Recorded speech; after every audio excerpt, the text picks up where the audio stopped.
Irondale has won 3 straight North Suburban titles. Now they'll try and take it into the TCSC.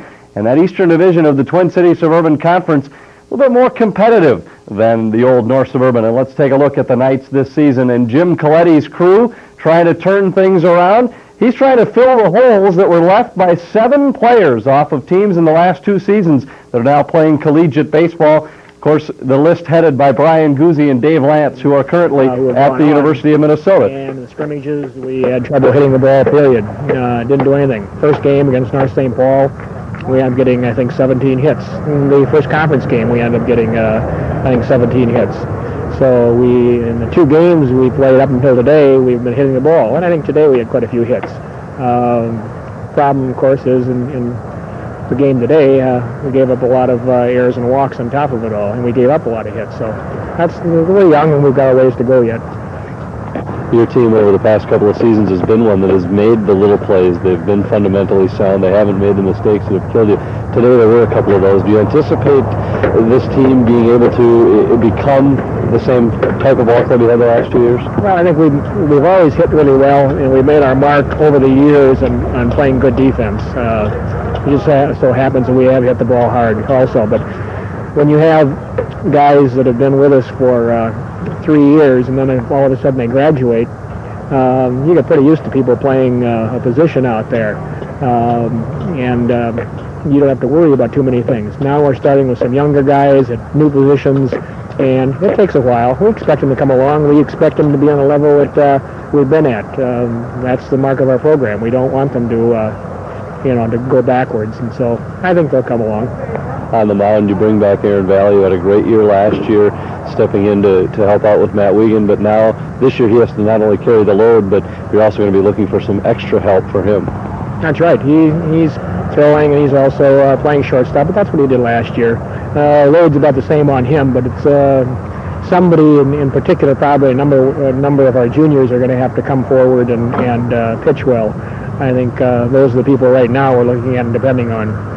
You do return one big bat in the middle of your lineup. Rob Ramaker back his 3rd year as a starter in this program, and how much of the offense is going to depend on how well he performs?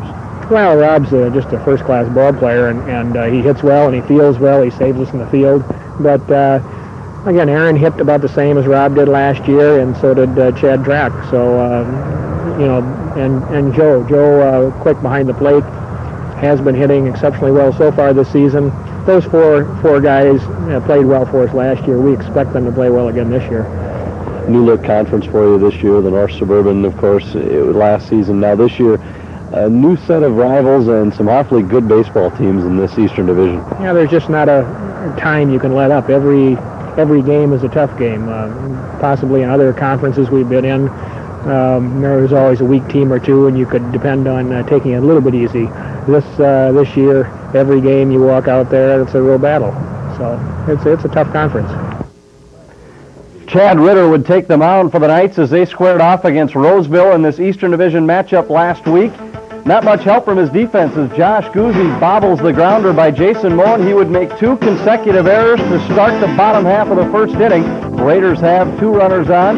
Then 1 batter later, it's Andy Stockman. He ropes this one into the right field for a base hit. It's an RBI single. Raiders on top 1-0. It's 2-0. A batter later, and Jeff Peterson takes this one deep. Drack goes back, and he can't make the catch. It's off his glove and over the wall. A 2-run homer. Remember that play later in the game. Raiders lead 4-0 after 1. Top half of the 2nd inning. Knights play a long ball. Steve Amenrud. This one is deep and over the wall in left field. A 2-run homer. It's part of a 3-run 2nd inning for the Knights. The slugfest was on. Roseville 4, Irondale 3. Then we move on, and it's Aaron Valley. This line shot just gets over the head of 3rd baseman Eric Kendig. It scores 2 runs on the play, and the Knights have battled back from the 4-0 deficit. It is now a 5-5 tie. This one even makes Coach Reicha a happy man. You can tell, can't you? 5-5 ball game. Roseville would retake the lead 6-5, but then in the top half of the 4th inning, the Knights strike again. Joe Quick unloads on this one. It goes all the way to the wall in left center field. It's a 2-run double. Seidenkrantz and Campbell come in to score on the play. Knights lead 7-6. Next batter, Rob Ramaker. His base hit up the middle, plates Joe Quick, and the Knights have taken an 8-6 lead, and now Coach Reich is really happy. Irondale with a 2-run lead. It was cut to 8-7, and then later in the same inning, first of all, Rob Ramaker tagging up. He goes to third on the fly ball. Now Josh Guzzi gets caught off of second, so Ramaker breaks to the plate. Roseville catches him in a rundown, and Ramaker is thrown out at home. Another big play. Remember that one later. Score remains 8-6 in favor of the Knights as we move into the 6th inning.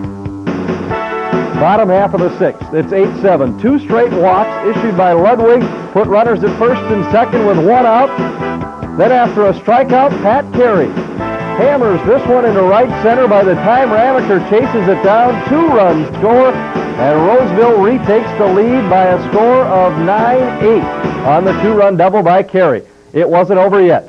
Into the 7th. Chad Drack. Remember, he had a chance to take away the homer earlier in the game. He takes this one deep, and look at the catch in left field by Andy Brunn. It robs the homer and maintains the 1-run lead for the Raiders.